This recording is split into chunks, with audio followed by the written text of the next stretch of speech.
What's up, family? So I want to break this whole Megyn Kelly versus Piers Morgan situation. It sounds complicated at first, but it's actually mad simple once you strip the fluff away. What happened is there was a Super Bowl halftime. I'm sure you guys know, headlined by Bad Bunny, and the entire performance was in Spanish. Now pause right there because this is where the argument starts. The Super Bowl is not just any event; it's American football, an American league watched by millions of Americans who, whether people like it or not, primarily speak English. So when Megyn Kelly goes off, which we're about to see in a minute, I just wanted to add the context and preface the conversation because we're having a conversation and I'm letting off my thoughts. She's not just ranting for no reason. She's reacting to what a lot of regular people felt, which is, yo, I turned on the Super Bowl and suddenly I'm watching something I literally cannot understand. That doesn't make someone racist. It doesn't make them anti-Spanish either. It doesn't mean they hate Bad Bunny as a person. It just means they expected an all-American event to feel, well, American. So with no further ado, let's check it out. But I'm going to start with something where I know we are totally in disagreement, and that is Bad Bunny. So I got up this morning and I watched it all without reading anything about it. I just thought I want to watch this completely clean without anyone's view contaminating my brain cells. And I watched all 15 minutes of it. And I've watched every halftime show going back 30, 40 years. I thought as a piece of theater, it was the best I've seen. Just the most extraordinary kind of Broadway on steroids piece of theater. I also thought it wasn't remotely divisive politically in the end. His Grammys speech was, but his performance, I thought, was actually a lot of things which I would have thought people on the conservative right would applaud. It was about love. A couple actually got married for real in the middle of it. He was preaching about unity, not just the United States of America, but the wider Americas. What was the problem, Megyn? And before we get to Megyn Kelly actually responding to Piers Morgan, here's where it gets spicy, right? Because while Bad Bunny is doing this all Spanish halftime show for the Super Bowl, Turning Point USA, shout out to them, it was phenomenal with Kid Rock and Brantley Gilbert, a conservative organization, ran their alternative halftime stream, basically saying, if you don't like what you're seeing on TV, come watch this instead, leaving options and alternatives. And guess what? They pulled millions of viewers. Piers Morgan wants to downplay this, which you guys will see, defend the halftime show with Bad Bunny, and act like anyone complaining is just mad for no reason, as you guys can see when he asked Megyn Kelly, what is the problem? He talked about unity and love, and that seemed to be the common pro-Democrat left talking point, right? Oh, it's unity and love. And Megyn Kelly is like, nah, stop the cap, because whether it was 5 million concurrent viewers or 10 million, like Turning Point claims, that number alone tells you something important. A lot of people turned out of the official halftime show. And in real life terms, that's like throwing a massive house party, putting on the music nobody asked for, and then being shocked when half the guests walk out and go chill at someone else's crib. So you don't get to pretend that it didn't happen. Now, Pierce, whole angle is basically America is diverse. Spanish is spoken here. Get over it. Which sounds nice on paper, but Megan's argument, and this is the part people keep missing on purpose, is about cultural expectation. And if you go to Japan and watch their biggest sporting event, uh, you expect Japanese language and culture. And if you go to France, you expect French. That's not hatred. That's context. So when Americans sit down for the Super Bowl and feel alienated during the biggest entertainment moment of the night, that frustration is real. And that's the core disagreement here. Pierce is framing it like criticism equals intolerance, while Megan is saying no. People are allowed to say this doesn't represent them. And the numbers back her up because millions of people didn't just complain online, they literally changed the channel. That's the free market talking. That's not politics, that's common sense. And that's why this exchange matters, which we're about to see Megyn Kelly respond, because it's not really about Bad Bunny at all. It's about who gets to decide what mainstream American culture looks like. and whether regular people are allowed to say this ain't for me without being labeled some kind of villain. A certain male gesture is coming to mind, but I'm not sure I can do it on this show. No, it wasn't about what he was actually going to do during the middle of the Super Bowl performance. It's about him. It's about him being chosen as the Super Bowl performer, somebody who's been an outspoken critic, of course, of the Trump administration and of America and our anti-immigrant policies. This is long before the current controversy over ICE. He doesn't want illegals deported from this country. Well, too bad, because the majority of Americans do want that and are not shy about pushing for it. And that's why President Trump got elected. So he and his little buddies over at Green Day never miss a chance to bash the United States of America. He got selected because Jay-Z, for some reason, has got the choice over who performs at our Super Bowl, who's another problem. Don't even get me started on his friendship with Jeffrey Epstein. Why is he choosing who's appropriate for American children to watch during our seminal sporting event? And I'm sorry, Piers, but to get up there and perform the whole show in Spanish is a middle finger to the rest of America. Who gives a damn that we have 40 million Spanish speakers in the United States? We have 310 million who don't speak a lick of Spanish. This is supposed to be a unifying event for the country, not for the Latinos, not for one small group, but for the country. We don't need a black national anthem. We don't need a Spanish-speaking, non-English performer, and we don't need an ICE or America hater featured as our primetime entertainment. All right. Now let me break this down way cleaner, because people keep intentionally missing the point and turning this into something it's not. Imagine this like this, right? You're hosting Thanksgiving at your house, right? You invite everybody, family, friends, coworkers, neighbors, people from different backgrounds. Everybody's welcome. But when it's time to sit down and eat, you decide, yeah, we're going to do the entire dinner, speeches, prayers, and conversation in a language that most people at the table don't speak. Now, pause. Does that mean you hate the people who do speak that language? No. Does that mean you're anti diversity and inclusion? No. It just means you failed at hosting. You failed at marketing the event accessible to the majority of people who showed up expecting a certain cultural baseline. That's the Super Bowl argument in plain English. And this is why Megyn Kelly's point actually lands with a lot of regular folks. You can rock with Latinos, love the culture, love the people, respect the history, and still say, hey, this specific moment, this specific stage should probably be in English. And that's especially true for someone like me saying it, because as a Black American, my foundational culture is Anglo-American. That's the system I grew up in. That's the language I learned school in. That's the language my laws, contracts, job, taxes, my whole life operates in.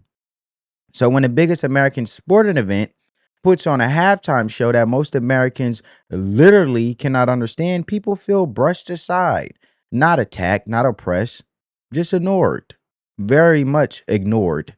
And that's the key word, ignored. Now, add another layer to it. This isn't just some neutral artist singing love songs. This is an artist who's openly political, Bad Bunny, who's used major award stages to push political messages, and that automatically makes the performance divisive. Whether people want to admit it or not, the Super Bowl halftime show is supposed to be like neutral ground, like a cookout where everyone can vibe out, right, and come together. Once you inject politics, symbolism, and messaging, now people are analyzing instead of enjoying. And yes, people will say, well, there was patriotism, there was marriage imagery, there was unity. Cool. But there were also subtle messages baked into that, and people picked up on that. Like this idea that America isn't just the United States, it's the entire Western Hemisphere. Now, some folks interpret that historically, some interpret it, geopolitically, some interpret it in a modern, woke, globalist way. The point isn't which interpretation is correct. But the point is that the messaging exists at all. And once again, that pulls the halftime show away from being simple, shared entertainment and turns it into a debate.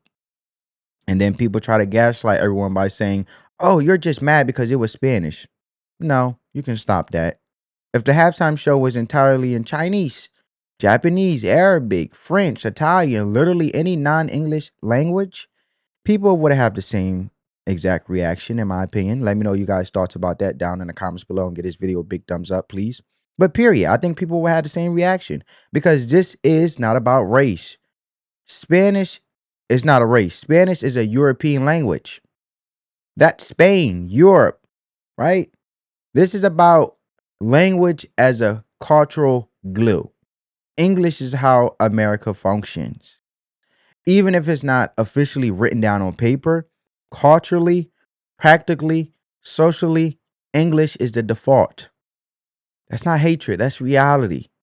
And when people criticize that being ignored on the biggest stage, that doesn't make them racist, it makes them honest. That's why I think people tuned into Turning Point USA instead of the halftime show with Bad Bunny in the Super Bowl, because people just want the truth. A lot of people were so accustomed just to watching the Super Bowl because everyone else watched the Super Bowl.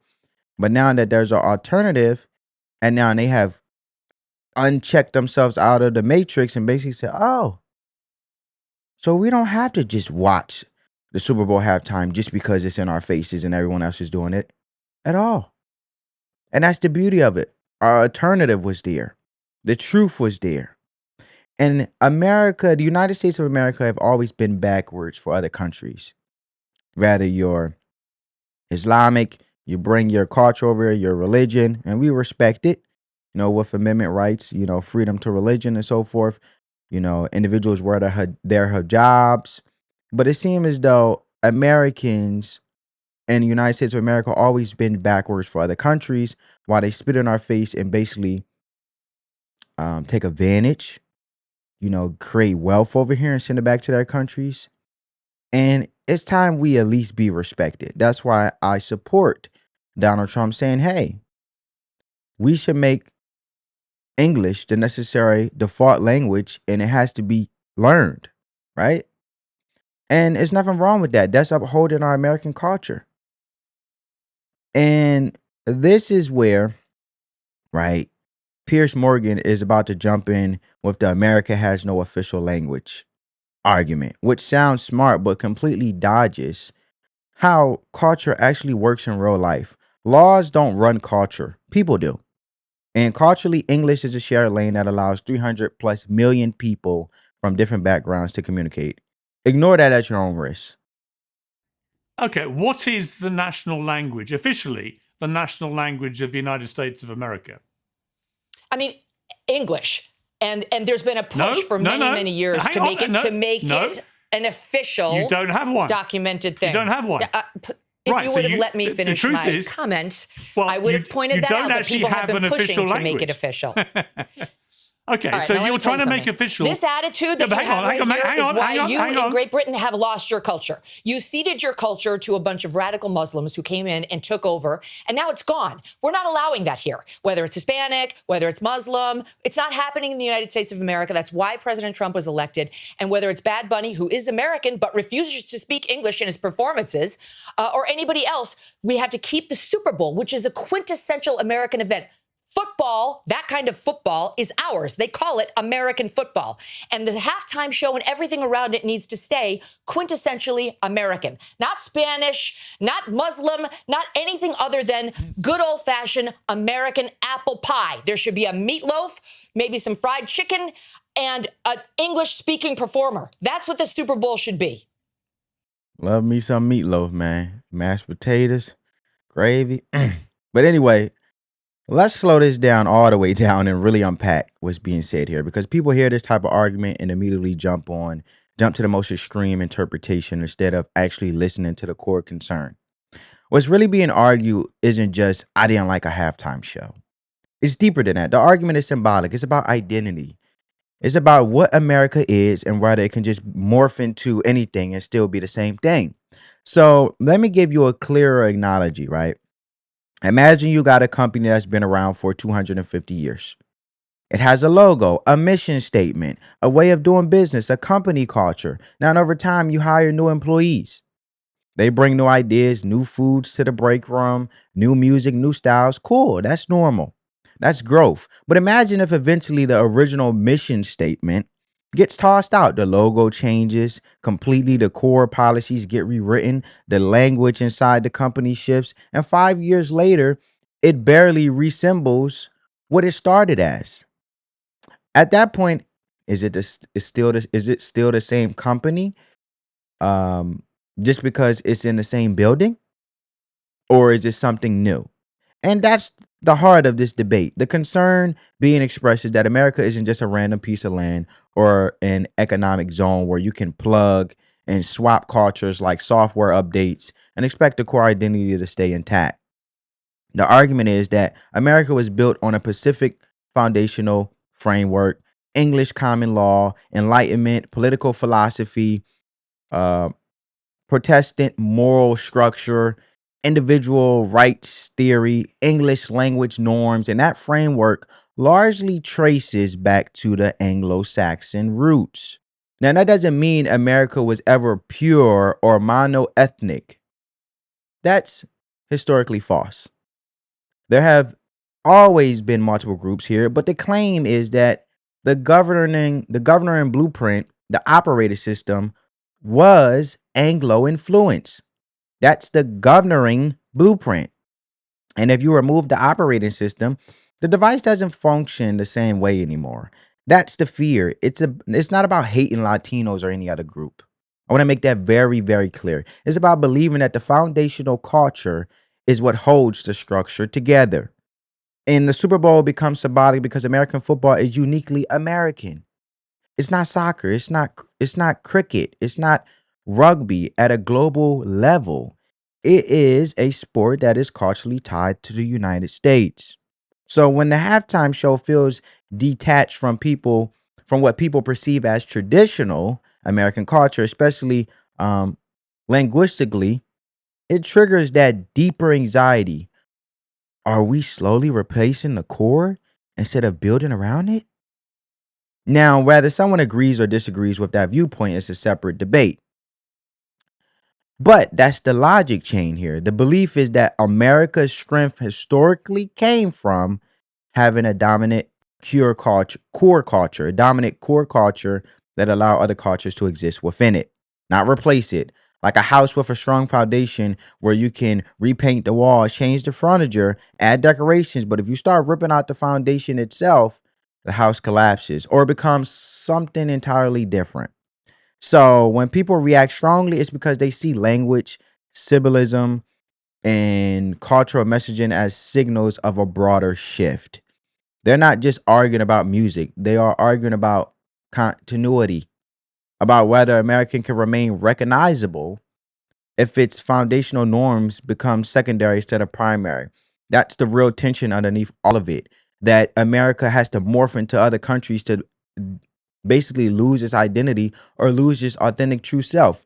That's like someone constantly being a chameleon and being fake and constantly changing to what other people want to be, but they're not being their true selves to really attract what is there in regards of who is for them, as in friends, loved ones, and so forth. But if you constantly keep changing into what people want you to be for validation, you will never have a core base and never have no type of integrity or core principles or good character because you're always changing them to validate others, but not even knowing who you are. It's the same thing with this example I just said.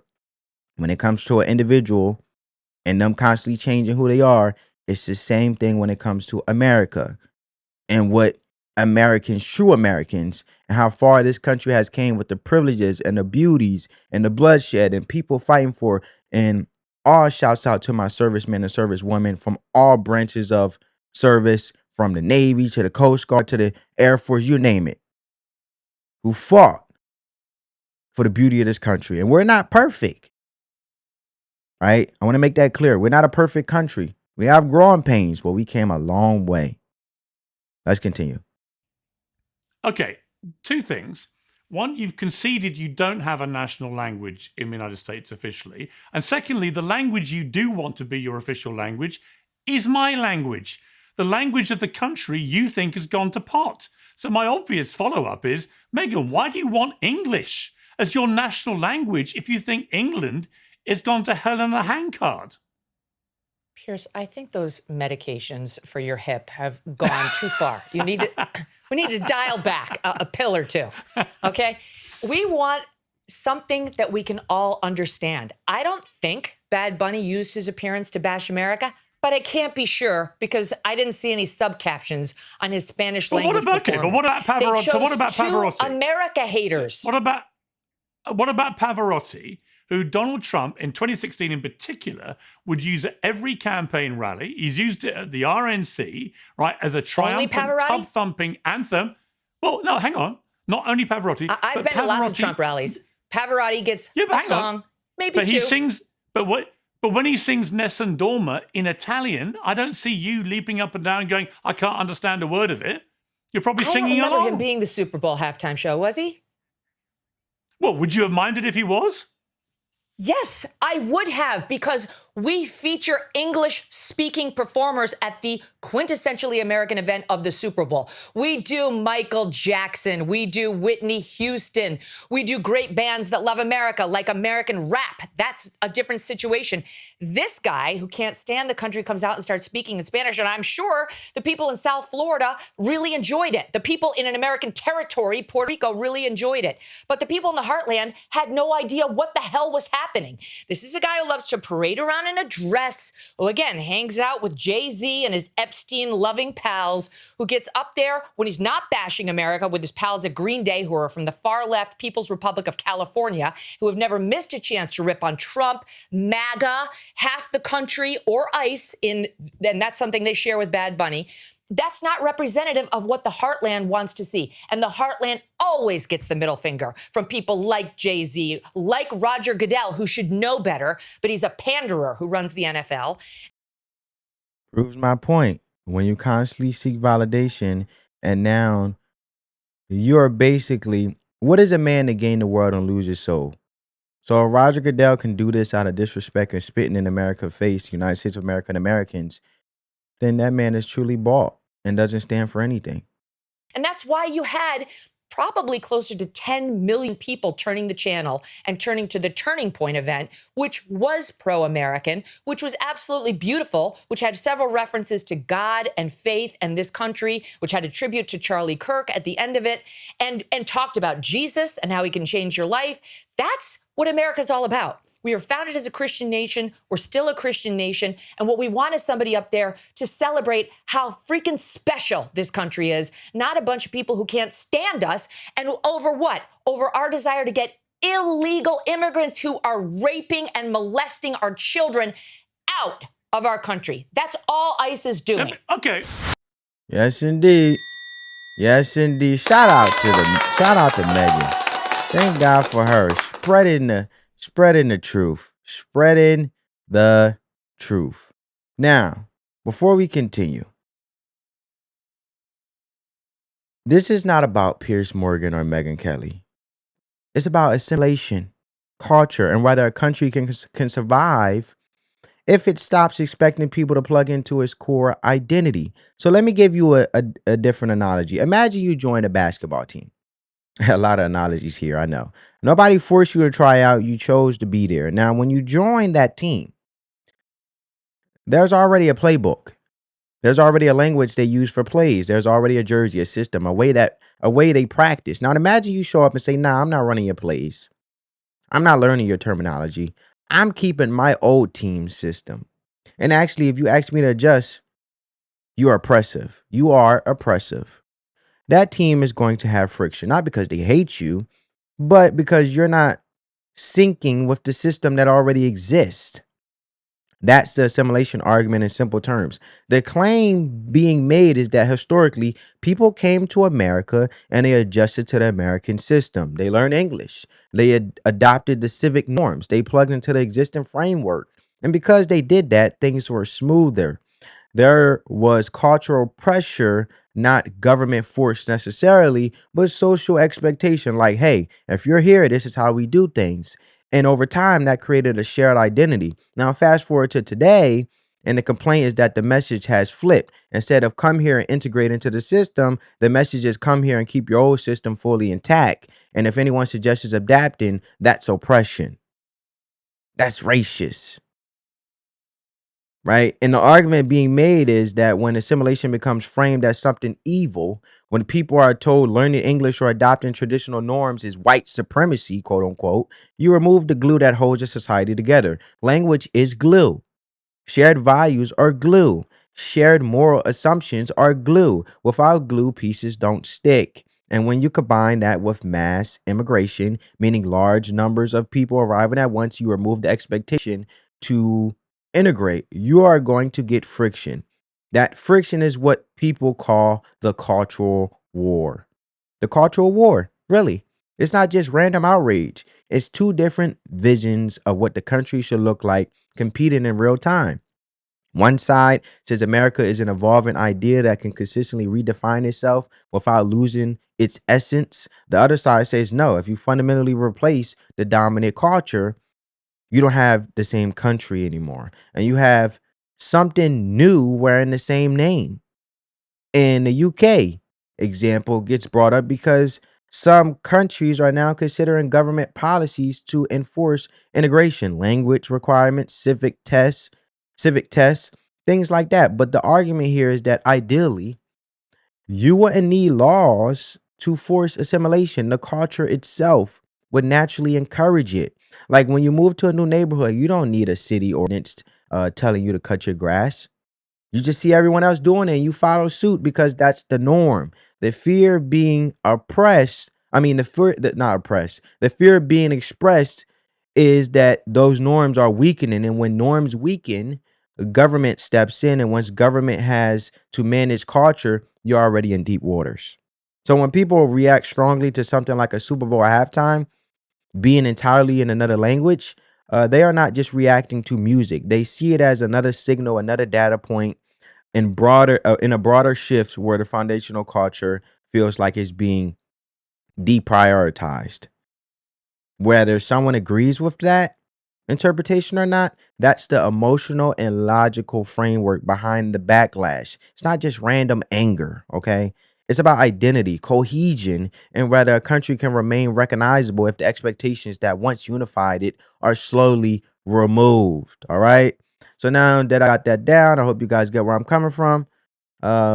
Let's continue.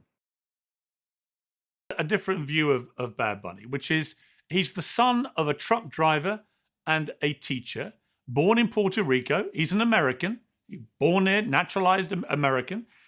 He is the most successful artist in the world. He's the most streamed artist globally on Spotify for 4 consecutive years, nearly 20 billion downloads in 2025 alone. He has sold 123 million equivalent album sales. He's won Grammys. He's won everything. He is a fantastically successful American story, isn't he? And isn't the fact that he ends up performing at the halftime show exactly the kind of journey that America was founded on, which is a guy who comes from very little, born in America, who actually makes it to the biggest pinnacle because he is, right? I mean, look, I love Kid Rock, okay? And I actually really enjoy the Turning Point show as well. I like them both. But Kid Rock's not had a hit single in the last 11 years. This guy is right now the hottest star in the world, and he should be on the halftime show. I can't think of a compelling reason why not. Because he's too divisive, Piers.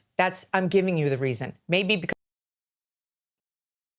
That's basically what it was. I told you Bad Bunny was the political messaging, how he's anti-ICE and all of that. When Bad Bunny did that with all the anti-American rhetoric, divisive, I have to agree with Megyn Kelly. because you're not an American, you don't get it. He is too divisive a figure. No one would begrudge him his personal success story. Good for him. Great. We love that here in America. Just like we love when our half-pipe freestyle skiers make it to the Olympics. Despite all odds, they overcome them. But when you go overseas, wearing the American uniform and you bash America on foreign soil when you're wearing our stars and stripes, we get very upset here in America. It's not that we don't stand for free speech or differences of opinion or love rags to riches stories. We do, all of those things. But there are certain things that we expect of the people who are representing us when they're overseas as Olympic athletes or when they are in the middle of the Super Bowl, which is our event. That is a heartland event that gets every, usually man, but lots of women too, on their feet, feeling patriotic year after year. It's one of the reasons why we love it. And the last thing we want is someone who's a harsh partisan who we know can't stand the country. And you're wrong. He wasn't totally patriotic at that event. He ended it by saying, God bless America, and then listed all the countries in all of the Americas, which is not how we here in the United States view the USA. We actually do believe in American exceptionalism, and we believe we actually do have a higher claim to morality than some of the countries he was listing, like Mexico. That is facts. Mexico was actually taking the jobs from our auto manufacturing. I'll give you an example, like Hyundai. So when the Biden administration was taking place and the cost of living and the cost of parts was going up with inflation, basically Hyundai took their plant and basically did without American workers and got rid of American jobs. And Hyundai moved over there to Mexico because it was cheaper, but still selling their cars in the United States of America while they were continuing to profit off of America, us being the mass market, and we control the global mass market as the best country and a phenomenal country in the world, United States of America. They continue to profit off of us. But when it comes to us trying to sell things in Mexico, we got taxed or tariffs, the same thing, tax tariffs.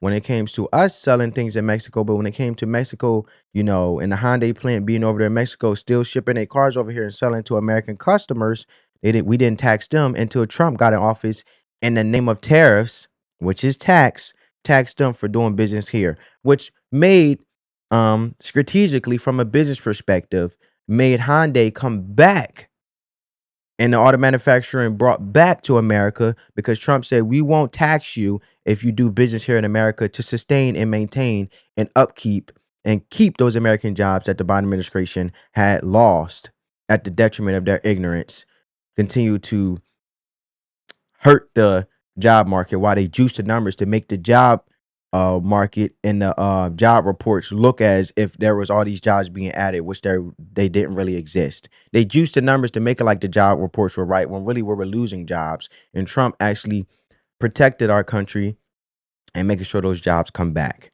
That's why Tim Cook, Apple CEO, was kissing the butt of Donald Trump and he gave him a gold bar because he was another one, you know, move Apple, you know, over there to China or somewhere. Correct me if I'm wrong, but outside of the United States, you get my point. And that was losing American jobs for Apple. But he was over in the other country because it was cheaper, but still selling iPhones and things over here while making the product over there and giving jobs to another country instead of America. But they only could get rich off of America because we control the markets, as in we are the majority of their customer base. Without America, the United States of America, these companies would be nothing. It would be shit.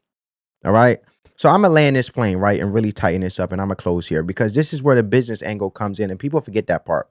This isn't just culture. This isn't just identity. This is money, too, from a money perspective, from a business perspective, getting down to the money. Let's be accurate. Bad Bunny was born in Puerto Rico. Puerto Rico is American territory. We know that. That's a fact. But let's not play dumb either. If you walk up to a lot of Puerto Ricans and ask, what's your nationality? Many of them are going to say, I'm Puerto Rican. They're not leading with, I'm an American.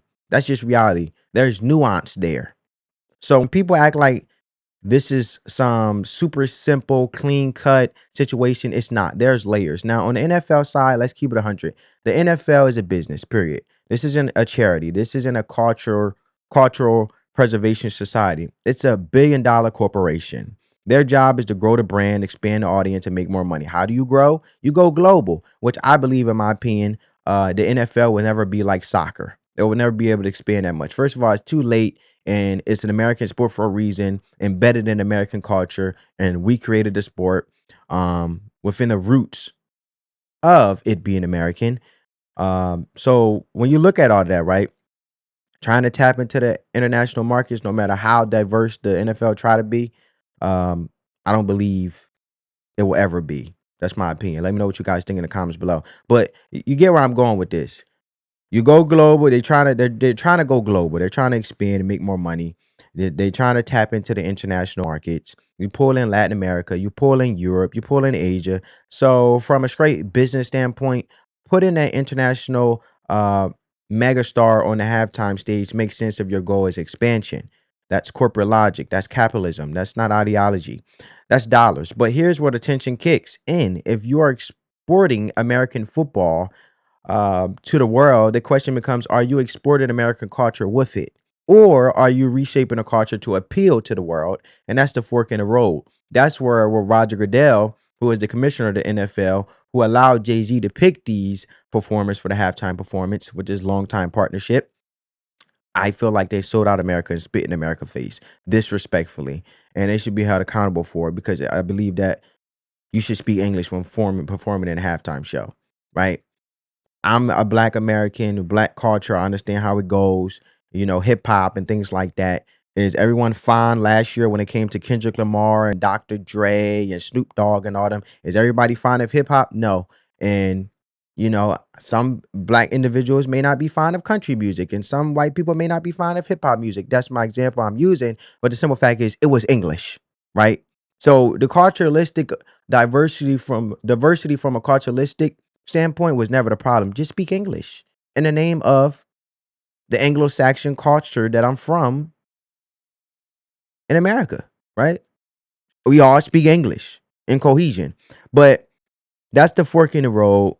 And think of it like this. If Italy exports Ferrari, right? Ferrari, the car, they don't suddenly redesign it to look like a pickup truck because Americans like trucks.